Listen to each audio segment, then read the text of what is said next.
Era alto, delgado, de complexión robusta, de color moreno, tostado por el sol abrasador de la tierra caliente. Usaba grandes bigotes y tenía un lunar en la parte superior del bigote derecho. De excelente carácter, afectuoso con sus subordinados, a quienes quería y trataba con consideración, lo mismo que a los campesinos, por lo que era sumamente querido por sus soldados y casi venerado por los pueblos de las regiones en donde operaba, al grado que se decía que en el sur hasta las piedras eran zapatistas. Esto se debería tanto a la justicia de la causa como al carácter bondadoso del general Zapata. Era de muy buen corazón y casi siempre perdonaba las faltas. Con los únicos con quienes se mostraba inflexible era con los que cometían atentados en los pueblos con los vecinos pacíficos. Hola, yo soy José Luis López Ulloa y los invito a Mirador 656, donde vamos a encontrar elementos importantes de historia, cultura y sociedad de México a través de los siglos.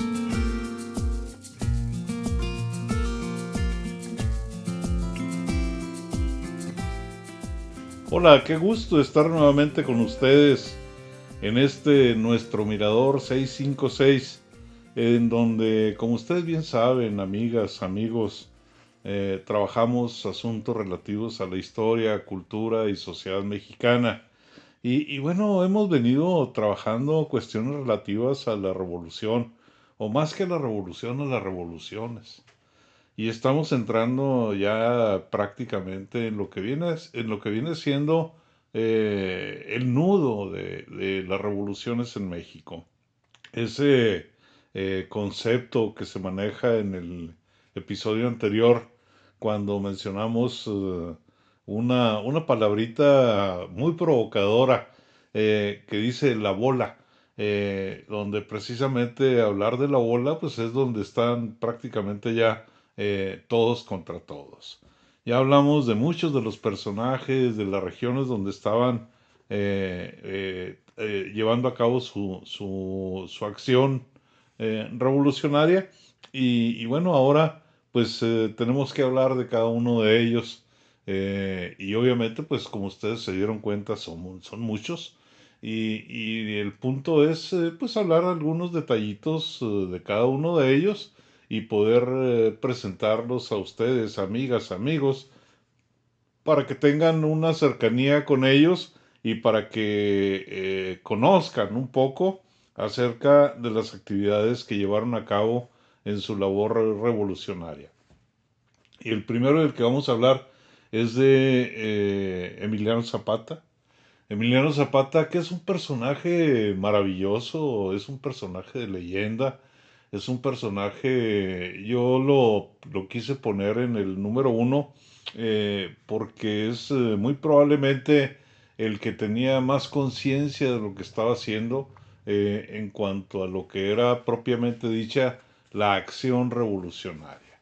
¿Por qué? Porque trata desde un principio de reivindicar las tierras, de reivindicar todos aquellos territorios del que habían sido despojados por muchas acciones militares, por muchas acciones políticas, por muchas acciones gubernamentales y de la misma gente poderosa de los estados de Morelos, Tlaxcala, Puebla, Estado de México, incluso en las inmediaciones del Distrito Federal, también había despojo de tierras y eso es lo que busca redimir, en este caso, Emiliano Zapata. Emiliano Zapata Salazar, un general morelense que tiene características que están más allá de lo que nosotros muchas veces pensamos en un revolucionario de esa región. Él asiste a la escuela y si él es nacido en el año de 1879, asistir a la escuela antes de fin de siglo y ser un niño lector, eso le da muchas ventajas sobre todos los niños de su época, sobre todos los niños con los que llega a contemporizar. Por otro lado, no es una persona de las grandes ciudades, no es una persona que vive en la ciudad de Cuernavaca o en la Ciudad de México, sino que vive en una ciudad pequeña, en un pueblo grande, pues, y ahí es mucho más notorio cuando la persona tiene la capacidad de ser lectora, la capacidad de leer. Y en este caso, Emiliano, que era hijo de Gabriel Zapata y de Cleofas Salazar, que era el noveno de 10 hijos de Gabriel y Cleofas, sí tenía la capacidad de leer y eso le dio posibilidades de servir un poco más a su comunidad, porque precisamente en el año de 1909 lo nombran jefe de la Junta de la Defensa de la Tierra en Anenecuilco, en el estado de Morelos, y obviamente pues él cada vez que tenía que llevar a cabo acciones de la defensa de la tierra, tenía que tener conocimiento de los expedientes y esto solo lo podía hacer a través de la lectura. O sea, es bien interesante el que podamos ver, el que podamos contar con este tipo de personajes que leen y que escriben, precisamente porque como que tienen un poco más de conciencia de su condición revolucionaria. Obviamente, al darse cuenta él de que los despojos de la tierra habían sido abusos cometidos en perjuicio de sus compañeros campesinos, pues hace que se sienta mal y que tome la decisión de dar un golpe de timón y de hacer, llevar a cabo acciones que perseguían, que perjudicaban las relaciones con el gobierno y a partir del mes de mayo de 1910 se convierte en un perseguido o todavía por el régimen de don Porfirio Díaz. De tal suerte que el 11 de mayo de 1911, curiosamente el mismo día que estaba siendo tomado Ciudad Juárez en el norte por Francisco y Madero, él empieza a tener escaramuzas con el ejército federal y a partir de ese momento es un revolucionario, es un perseguido, es alguien que está haciéndole la guerra, que se está enfrentando directamente al gobierno de Porfirio Díaz. Finalmente, en noviembre de 1911, cuando más o menos a la altura del momento en el que Madero asciende como presidente, él proclama el plan de Ayala en el que se establece aquel famoso principio que todavía le da sentido a la política zapatista de que la tierra es de quien la trabaja. O sea, él nunca modificó esa parte de su proclama, esa parte de su mirada, esa parte de lo que él anhelaba para el pueblo y eso le acarreó una cantidad impresionante de conflictos prácticamente con todos los gobernantes con los que estuvo, todos los gobernantes contra los que estuvo, siempre el conflicto fue exactamente el mismo. Él rompe con Madero después de haberse aliado a él en la revolución, rompe con Madero precisamente porque una vez que llega a la presidencia de la República, decide Madero manejar la política agraria de una manera diferente y no tanto el reivindicar las tierras que a lo que ya se había comprometido desde antes con Zapata y a Zapata no le parece la actitud adoptada por Madero y rompe con él. A la muerte de Madero, después de andar pues con problemas, con conflictos, de haber sido combatido por militares, por ejemplo, como Victoriano Huerta, como el mismo Felipe Ángeles en el estado de Morelos y en el estado de Puebla, él cuando el crimen, el asesinato de Francisco y Madero se une a la lucha de Venustiano Carranza, se adhiere al plan de Guadalupe y también decide tomar las armas en contra de Victoriano Huerta para reivindicar la figura de Madero. ¿Cuál va siendo su sorpresa? Que conforme se está acercando el triunfo de los constitucionalistas, Venustiano Carranza también decide modificar su misión, su mirada acerca del reparto agrario y obviamente esto hace que no tengan un buen final y que Zapata decida continuar con su lucha en contra del presidente Venustiano Carranza. En este caso, yo lo que quiero también presentar es cómo se imaginaban en ese momento la figura de Emiliano Zapata.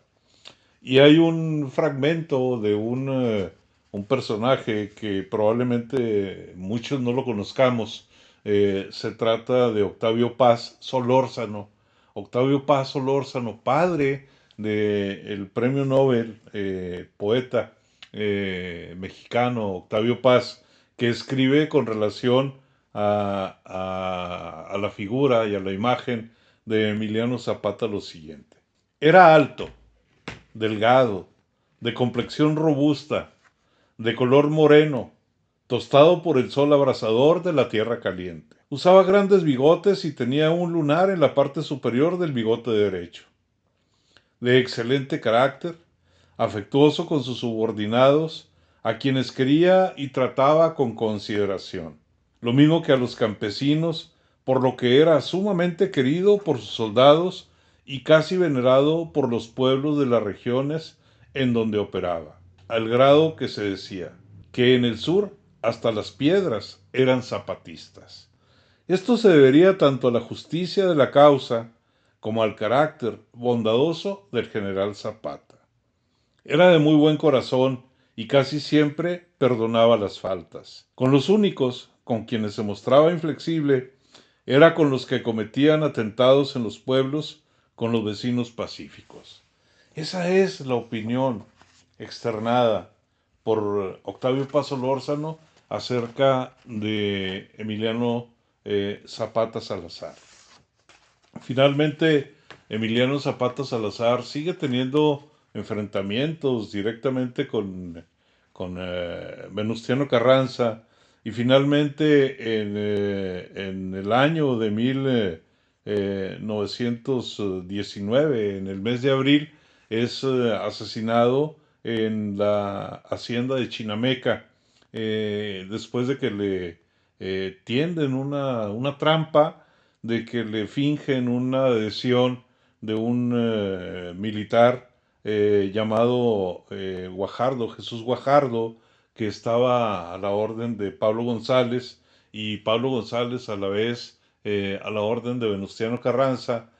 Guajardo le finge una adhesión a Zapata, lo convoca en la hacienda de Chinameca y cuando entra a la hacienda de Chinameca es abatido por un grupo de militares que estaban apostados en la parte superior y es la manera como fue acribillado. Es un poco reconocer que a fin de cuentas la revolución va cobrando las vidas de sus mejores hombres y en este caso Emiliano Zapata no es la excepción. Emiliano Zapata, un hombre probo, un hombre comprometido con la causa, un hombre que siempre luchó por el beneficio de sus hermanos campesinos, un hombre que siempre intentó reivindicar los despojos de los cuales habían sido objeto los campesinos, sobre todo los campesinos pobres. Finalmente es abatido en la lucha que había establecido por lograr que se llevara a cabo el reparto agrario.